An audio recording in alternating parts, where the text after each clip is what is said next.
You're still here. I don't run away, Your Grace. He expected her to leave within a week. Instead, she outlasted his engagement and changed his life forever. She won't last a week here, the Duke told his butler. He didn't even bother to lower his voice. Beatrice stood in the drafty entrance hall, shivering in a damp wool coat, gripping a cheap leather valise. He was wrong. She outlasted the rain, the isolation, and eventually, his diamond-studded engagement. The first thing one noticed about Rothmere Abbey wasn't the grandeur.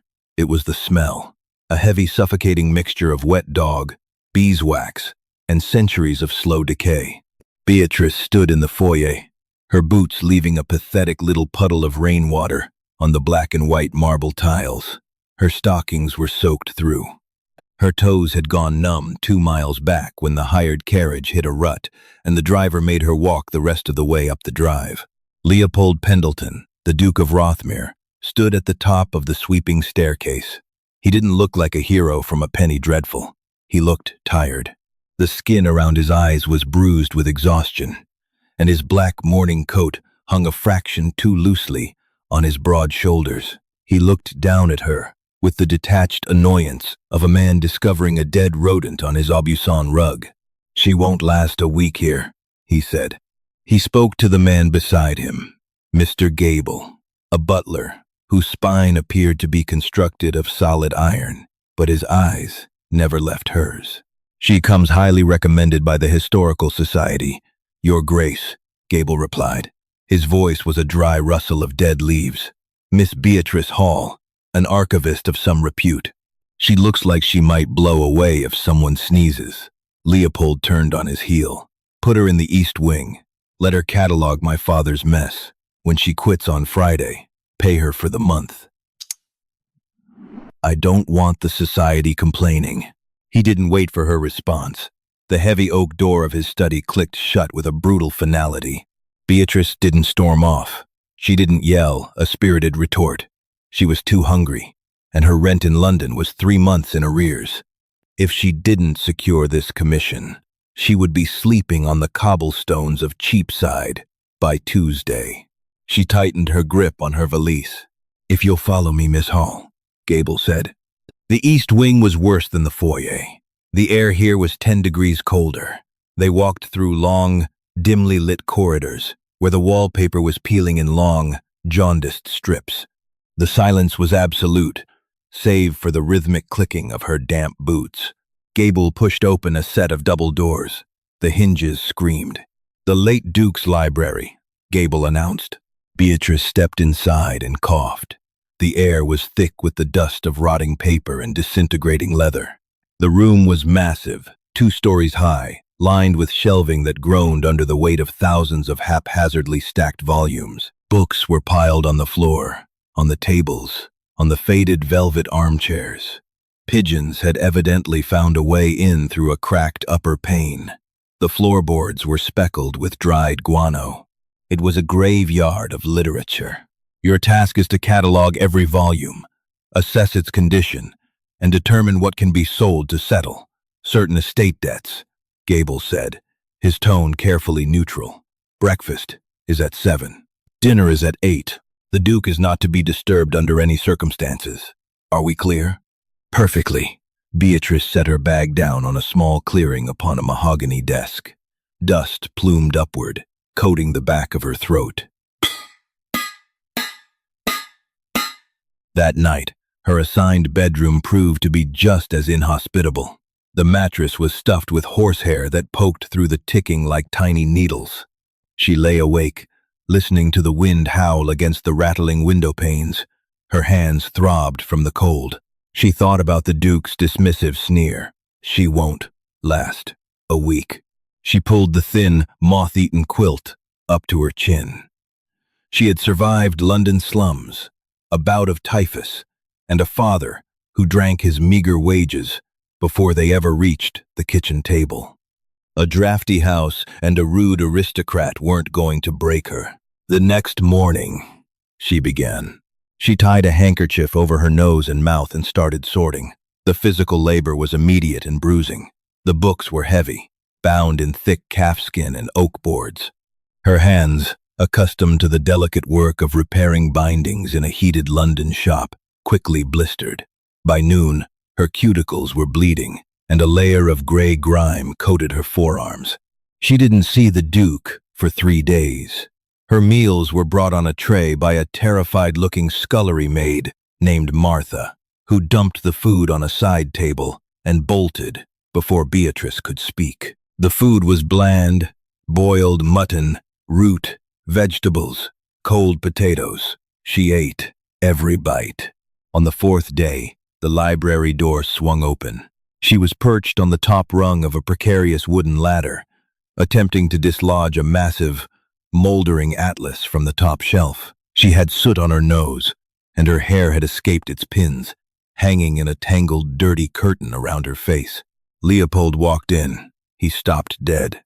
He was wearing a tailored riding habit that smelled faintly of horses and leather soap.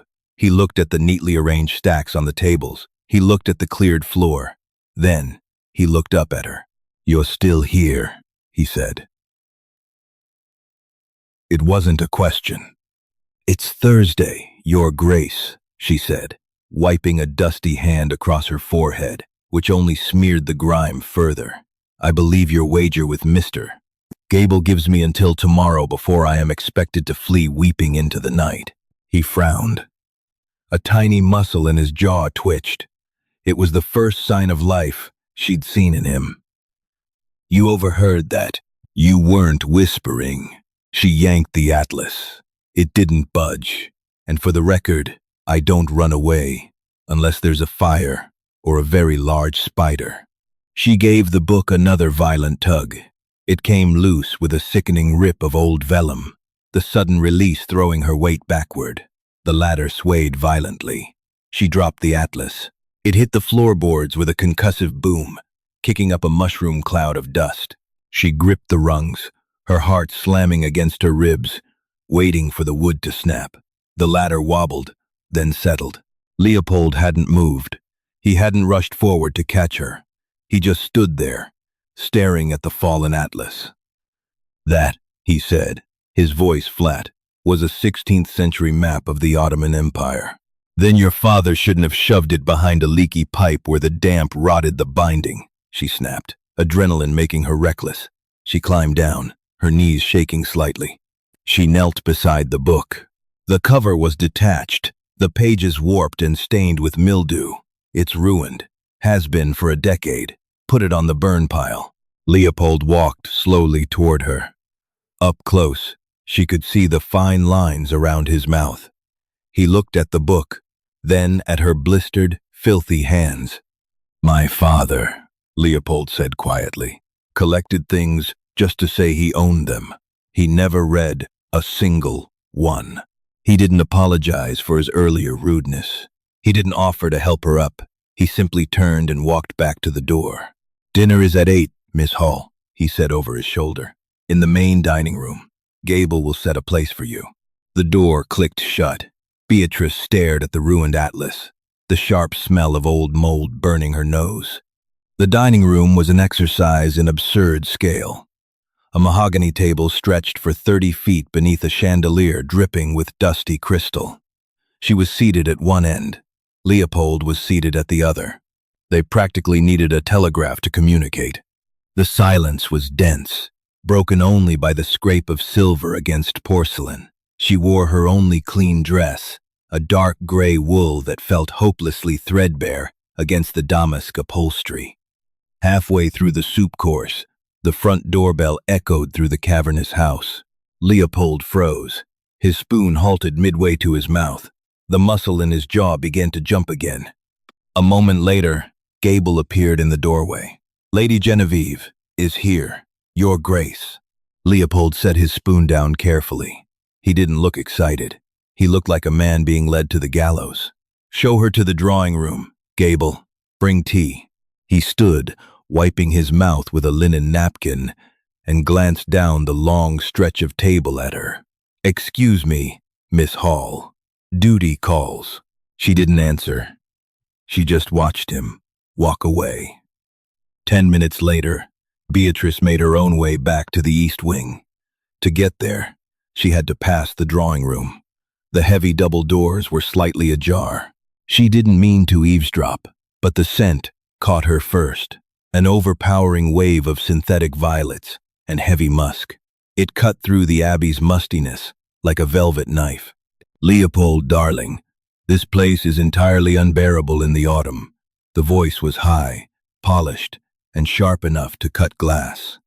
Beatrice paused, pressing herself into the shadow of a marble bust of some forgotten Roman emperor.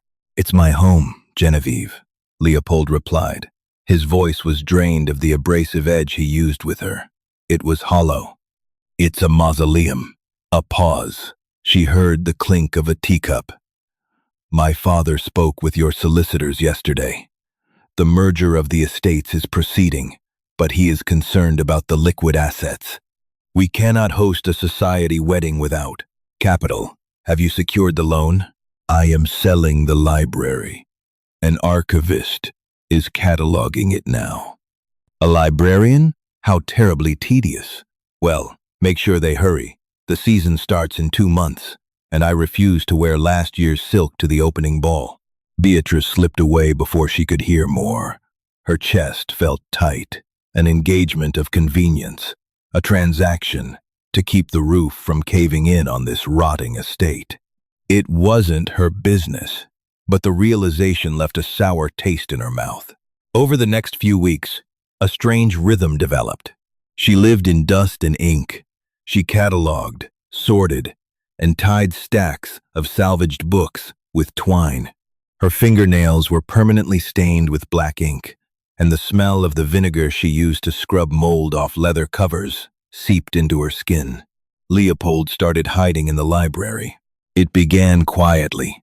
He would slip in during the late afternoon, carrying a glass of amber liquid. He wouldn't speak. He would sit in one of the faded armchairs near the cold fireplace, stare into the empty hearth, and drink. At first, she ignored him. She had a job to do. But his presence was an irritating gravitational pull. She found herself hyper-aware of the sound of his breathing, the clink of his glass against his signet ring, the rigid way he held his shoulders. One rainy Tuesday, the silence broke. She was trying to untangle a knot in her twine. Her fingers were stiff from the cold, wrapped in rough cotton tape where the blisters had popped and turned to raw skin. The fire hadn't been lit in the library for decades. The chimney was blocked. She yanked the twine. It snapped, slicing a neat, stinging cut across her palm. "Damn it," she hissed, dropping the spool. It rolled across the floorboards, stopping right at the toe of Leopold's polished boot. He looked down at it. Then he looked at her. She was sucking on her bleeding palm, glaring at him. He set his glass down, picked up the spool of twine, and walked over to her work table. He didn't hand it to her. Instead, he pulled a clean, white linen handkerchief from his breast pocket and held it out. "You're bleeding on the first editions, Miss Hall. They're mostly water-damaged anyway," she muttered. But she took the handkerchief. It smelled faintly of sandalwood. She wrapped it awkwardly around her hand. "You should ask Gable to light a fire," he said, his eyes scanning the chaotic piles of books she had organized. "The flue is blocked. I tried on Sunday and nearly smoked myself to death." Leopold frowned. "My father never read in here. He preferred his study." "Your father," she said, leaning against the edge of the desk, too tired to guard her tongue, "was a terrible steward of history. He had a first folio Shakespeare crammed underneath a box of rusted horse bits. She expected him to snap at her, to defend his family name. Instead, a harsh, humorless laugh escaped his throat. "My father was a terrible steward of everything, Miss Hall. The estate, his fortune, his son. He liked the appearance of things. The reality bored him." Leopold leaned against the bookshelf next to her. They were closer than they had ever been. She could see the gray flecks in his dark eyes, the faint shadow of a beard on his jaw. "Is that why you're marrying Lady Genevieve?" The words were out of her mouth before she could stop them. The air in the room instantly turned to ice. Leopold's posture went rigid. The vulnerability vanished, replaced by the haughty, untouchable Duke. You overstep your bounds, Miss Hall. I apologize, she said, though her tone was flat. It's the cold. It makes me blunt. Genevieve and I have an understanding. It is an arrangement that benefits both families. It is not a matter for employees to dissect. Of course, Your Grace. She turned her back on him, unwrapping the handkerchief from her hand. The bleeding had stopped. I'll return this to you once I've washed it. Keep it, he said sharply. She heard his boots stride across the floorboards. The heavy door closed with a thud. She stood alone in the freezing library, gripping the ruined linen, feeling a strange, hollow ache in her ribs. By the second month, the library no longer looked like a graveyard. It looked like an armory. Beatrice had separated the collection into distinct tactical units, piles to be sold to private collectors, stacks to be auctioned. A small, pathetic pile of books too far gone to save, destined for the incinerator. Her hands had calloused over. She moved with a practiced efficiency, ignoring the ache in her lower back. She wore 2 woolen sweaters over her dress and kept a thermos of tepid tea on the desk. Leopold's visits to the library had become a daily routine. He no longer hid in the armchair. He had started helping. It was absurd, really. The Duke of Rothmere, wearing a bespoke suit, carrying dusty volumes of 18th century poetry from one end of the room to the other. He didn't ask how to do it. He just started doing it. They worked in a comfortable, heavy silence. The engagement to Genevieve was suffocating him. Beatrice didn't need to ask to know it. She saw it in the way his shoulders tightened every time her carriage crunched up the gravel driveway. She saw it in the dark circles under his eyes that never seemed to fade. Genevieve despised the Abbey. She visited twice a week, usually bringing an interior decorator or a society friend to point out everything that was wrong with the architecture. One afternoon, Beatrice was seated on the floor in the corner, scrubbing a leather binding with a rag, when the library door banged open. It was Genevieve.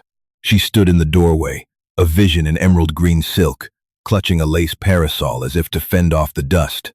Leopold was a step behind her, looking murderous.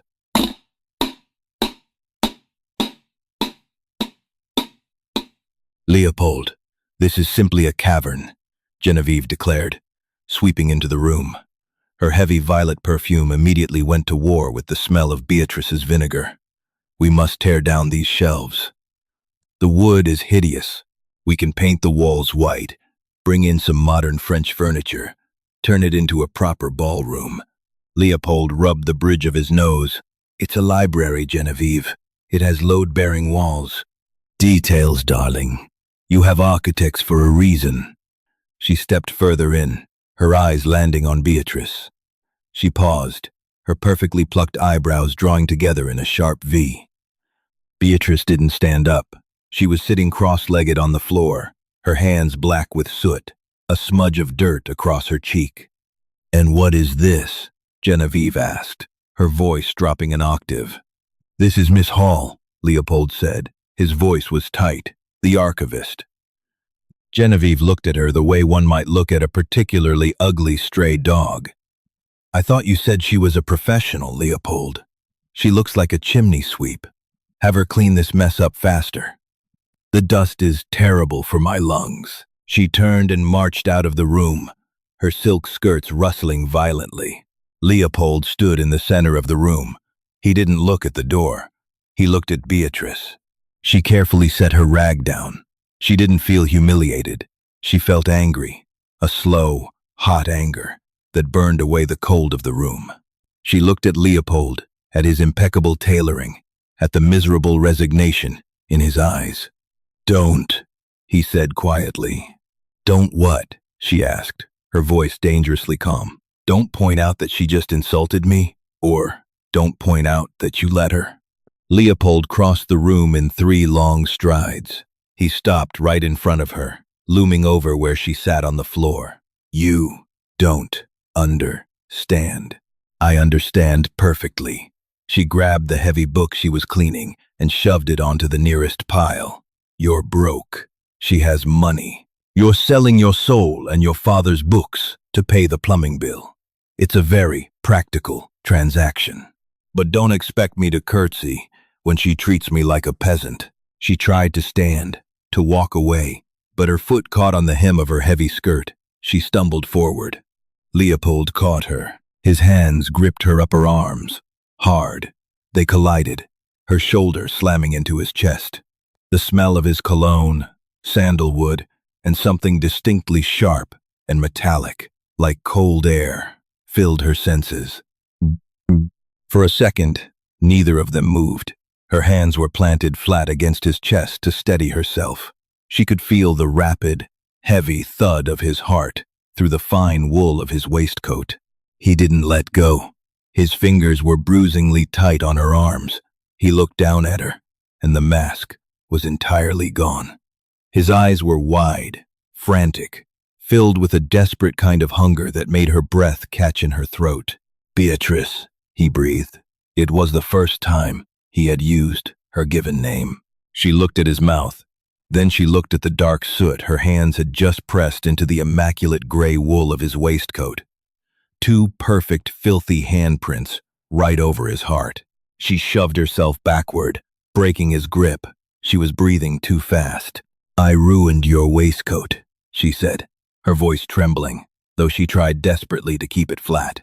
Leopold looked down at the dirt on his chest. He didn't brush it away.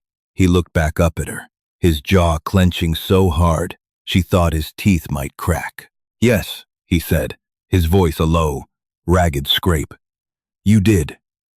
He didn't say anything else. He didn't apologize. Duh. Duh. Duh. He turned and walked out of the library, leaving her standing alone among the towering shelves, the smell of violets fading, replaced entirely by the scent of old paper and the violent pounding of her own pulse. For 3 weeks, Leopold did not return to the library. Beatrice didn't expect him to. The soot on his waistcoat was a line crossed, a stark physical reminder of the dirt she lived in and the pristine, suffocating world he was bound to. She buried herself in the final phase of the cataloging. The work became her anesthetic. She cataloged the medieval bestiaries, the crumbling botanical journals, the first edition philosophies that smelled of dried silverfish and damp leather. By late November, the library was nearly empty. The appraisers from London arrived on a Tuesday. They were severe, sharp-nosed men who wore bowler hats indoors and carried clipboards. They moved through her meticulously organized stacks with ruthless efficiency, barely looking at the titles, only at the condition of the bindings. They packed the books into rough canvas crates, nailing the lids shut with a hammering that echoed off the high, bare walls like gunfire. When they were finished, the room was just a room. The massive oak shelves stood hollow and scarred. The scent of paper and history had been boxed up and carted away, leaving behind only the aggressive smell of the turpentine the maids used to scrub the floorboards. Beatrice stood in the center of the cavernous space. Her lower back ached a dull, persistent throb. Her hands were stained, rough as sandpaper. The job was done. That evening, the Abbey was violently alive. Genevieve's family, Lord and Lady Harrington, had arrived for a formal dinner to celebrate the signing of the marriage settlements. The quiet decay of the estate was masked by an army of hired servants, imported hothouse flowers, and the frantic popping of champagne corks. She was not invited, naturally. Gable had brought her final month's wages to her room in a crisp, brown envelope, along with a note of recommendation, signed with Leopold's sprawling, illegible crest. "Your carriage is ordered for 8 tomorrow morning," Gable had said, his face unreadable. "You have done an exemplary job, Miss Hall." She didn't pack immediately. She sat on the edge of the horsehair mattress, listening to the muffled strains of a string quartet drifting up through the floorboards. She opened the envelope. The banknotes were crisp. It was enough to pay her London arrears and keep her fed through the winter. It was exactly what she had come for. She felt absolutely nothing. Around midnight, she realized she had left her shears in the library. They were her father's heavy iron things, practically the only inheritance she possessed, and she wouldn't leave them behind. She crept down the back stairs. The servants were busy in the kitchens, and the main halls were deserted. The string quartet had ceased. The guests had retired to the drawing rooms. She slipped into the library. It was pitch black. She didn't light a lamp. She knew the geography of the room by touch. She found the desk, ran her hand over the scarred mahogany, and her fingers brushed the cold iron of the shears. "I told them to paint the shelves white," a voice said. She froze. Her hand closed around the shears. A match flared in the darkness, the sudden smell of sulfur cutting through the stale air. The tiny flame illuminated Leopold's face. He was sitting in the armchair in the corner. He looked terrible. His evening suit was immaculate, the white bow tie crisp at his throat, but his eyes were bloodshot, and his posture was completely slack. He touched the match to a cigar, the cherry glowing fiercely as he inhaled. "They took the books," she said, her voice barely a whisper. "I know." He shook the match out. The darkness rushed back in, broken only by the dim moonlight filtering through the high windows and the red ember of his cigar. "The lawyers finalized the sale this afternoon. The debt is cleared. The roof will be repaired. Genevieve's father transferred the dowry. Then you have what you wanted. Congratulations, Your Grace." She turned to leave. "Stop," he commanded. It wasn't a shout. It was a fracture. She stopped. She didn't turn around. "She brought swatches today," Leopold said, the exhaustion heavy in his throat. "Silk. For the walls in here. She wants a billiard table where you sorted the atlases. She wants to tear up the floorboards because they creak. It's her house now. She can do what she likes." "I am suffocating, Beatrice." She closed her eyes. The sound of her name in his mouth was a physical weight. She turned around. He hadn't moved from the chair. The start. God, God, God, God. "You made a wager, Leopold," she said, dropping the titles. "They were past them. You bet that I wouldn't last a week. You thought I was weak. You thought because I didn't have a title, or money, or a pristine coat, that I would break under the damp and the work." She walked slowly toward him. The moonlight caught the pale skin of her hands, the dark, permanent stains on her fingers. "But you were the one who was breaking," she said quietly. "You're breaking, right now. You're selling yourself to a woman who despises everything you are." Leopold stared at her. The cherry of his cigar burned down, ignored, dropping a flake of gray ash onto his trousers. "What else am I supposed to do?"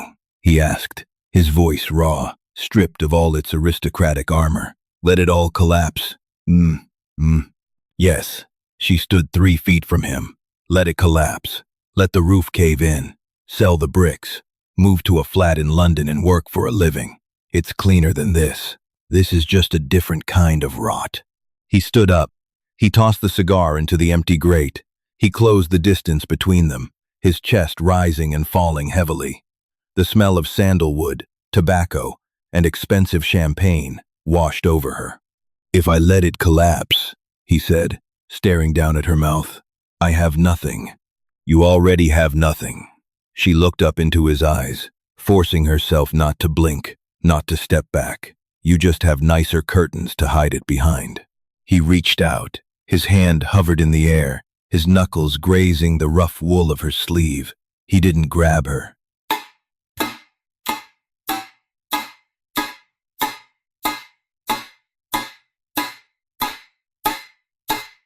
He just traced the seam of her coat, a ghost of a touch that made the hair on her arms stand up.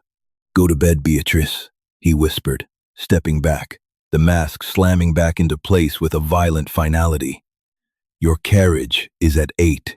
She gripped her iron shears. "Goodbye, Leopold."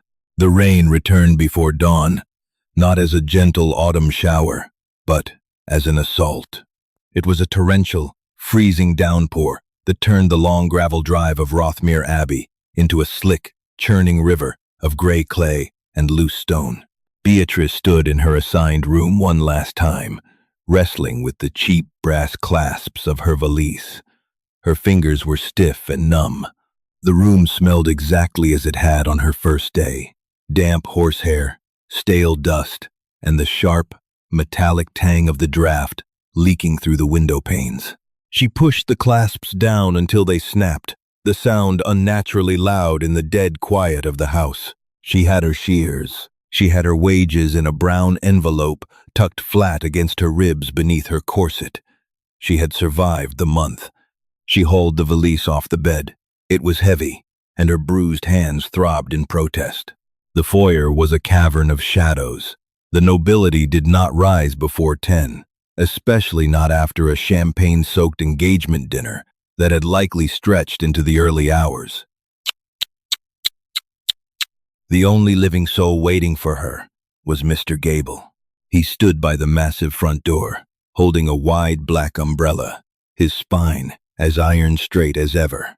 "The carriage is waiting at the bottom of the drive, Miss Hall," Gable said. His dry, rustling voice barely competed with the drumming of the rain against the roof. "The horses cannot manage the incline in this mud. I can walk it." She pulled the collar of her thin wool coat up around her neck. It was already slightly damp, just from the moisture in the air. Gable looked at her. For a fraction of a second, the severe, professional mask slipped, and the old man simply looked tired. He reached out and opened the heavy oak door. The wind immediately howled through the gap, bringing with it the smell of rotting leaves and wet earth. "You did excellent work here, Miss Hall," Gable said quietly. "Better than this house deserved." She didn't know how to answer that, so she simply nodded, adjusted her grip on her bag, and stepped out into the deluge. The cold was an immediate, physical blow. Within 10 paces, her boots sank an inch deep into thick, sucking clay. The rain plastered her hair to her cheeks and soaked straight through the threadbare shoulders of her coat. The wind whipped her skirts around her ankles, tangling the heavy, wet wool and fighting her with every step she took down the winding avenue. She kept her eyes pinned to the muddy ground. She was a professional. She had her money. She was going back to a warm room in London, back to the soot and the noise and the glorious, uncomplicated reality of working for a living. She told herself she felt nothing but relief. She repeated it in her head with the rhythm of her boots dragging through the sludge. Relief, relief, relief. She was lying. There was a hollow, aching chasm in her chest that tasted like sandalwood and bitter tea. She was perhaps 100 yards from the wrought iron gates when the sound hit her. It was faint at first, swallowed entirely by the roar of the storm and the violent thrashing of the ancient oaks lining the drive. But it grew louder. It was the frantic, heavy crunch of boots tearing through gravel and deep mud. "Beatrice," she stopped. Her boots sank deeper into the cold clay. She didn't want to turn around. Her cynical, survivalist brain screamed at her to keep walking, to get in the carriage and never look back at this rotting monument to dead aristocrats. But her body betrayed her. She turned slowly, the wind whipping a wet strand of hair across her eyes. Leopold was running down the drive. He had no coat. He had no umbrella. He was in his shirt sleeves and the same immaculate gray wool waistcoat he had worn the night before, now soaked black by the rain. The storm was lashing against him, plastering the white linen shirt to his chest. His dark hair hung in chaotic, dripping strings across his forehead. He was running recklessly, wildly. As she watched, his leather shoe hit a patch of slick, churning mud. His leg went out from under him. He didn't just slip, he collapsed. He hit the ground hard, his knee slamming into the hidden gravel, his hands sinking deep into the gray sludge to break his fall. The Duke of Rothmere, lord of this massive estate, was on his hands and knees in the dirt. He didn't pause. He didn't check to see who was watching. He scrambled upward, his trousers ruined, his knuckles scraped and bleeding, and kept running. He reached her, stopping 3 feet away. His chest heaved violently. He was gasping for air, the rain running down his face in steady rivers, washing away the mud he had accidentally smeared across his own cheekbone. He looked like a madman. He looked completely, violently alive. "What are you doing?" she yelled over the deafening storm, clutching her valise so tightly her knuckles ached. "You're going to catch pneumonia. Go back inside." "I broke it," he shouted back, his voice raw, tearing through the wind like serrated iron. "You broke what?" "The engagement." He took a step closer, the mud sucking loudly at his ruined shoes. "The settlement. I went into the breakfast room. Lord Harrington was eating kippers. I told him the wedding was off. I told Genevieve to take her silk swatches and her father's money and get out of my house." She stared at him. The rain was blinding her, stinging her eyes, but she couldn't look away from his face. "Leopold, you're bankrupt. The debt will mature. The bank will take the Abbey." "Let them take it," he roared. He threw his arms out, gesturing to the massive, looming silhouette of the house behind him. "Let the roof cave in. Let them sell the bricks. I don't care." "You're a fool," she screamed back, though a strange, terrifying laugh was clawing its way up her throat. "You don't know how to work. You don't know how to boil water, let alone earn a wage. You'll starve in the streets. I'll learn." He closed the distance between them, his hands coming down on her shoulders. His fingers were freezing, soaked through, and trembling violently. He gripped her like a man who had just narrowly escaped a burning building and needed to assure himself he was alive. "I'll learn, Beatrice. I'll get a flat in London, a damp one. I'll carry your books. I'll tie your twine. I'll scrub the rot off the leather. I'll do whatever it takes. I can't afford you," she said, her voice finally cracking. The cynical armor she had worn for 24 years fractured, the shards dissolving into the freezing rain. "You don't have to." He didn't wait for another logical argument. He didn't ask for permission. He pulled her against him. The kiss was entirely ungraceful. It was a chaotic collision of cold noses, freezing skin, and desperate, gasping breaths. She tasted the salt of rain, the copper of a bitten lip, and the faint, bitter trace of last night's cigar smoke on his breath. Her cheap valise slipped from her numb fingers, landing with a heavy, wet thud in the mud. She didn't care. She reached up, grabbing the lapels of his ruined, soaking waistcoat, pulling him closer, anchoring herself to his shivering frame as the storm raged around them. His hands moved from her shoulders to her face. His thumbs, rough and coated in wet earth, frantically wiped the rain and the muddy strands of hair from her eyes. His chest heaved against hers, a frantic, thudding rhythm that matched her own pulse. They pulled apart slowly, both of them breathless. The freezing rain was still hammering down, soaking them to the bone. "You're going to ruin my coat," she breathed, looking down at his mud-covered hands, resting heavily against her collar. Leopold looked at the thick gray clay smeared across her lapels. He looked back up at her, and a wild, jagged smile broke across his face, the first genuine, unburdened smile she had ever seen him wear. "I'll buy you a new one," he said, his teeth chattering slightly. "Eventually. When I get a job." "You are entirely, hopelessly useless," she muttered, but she didn't let go of his waistcoat. "I know." He leaned down, pressing his freezing forehead against hers. "But you'll last more than a week with me. I'll wager everything on it." They stood in the mud, shivering in the pouring rain at the edge of an estate that was no longer his.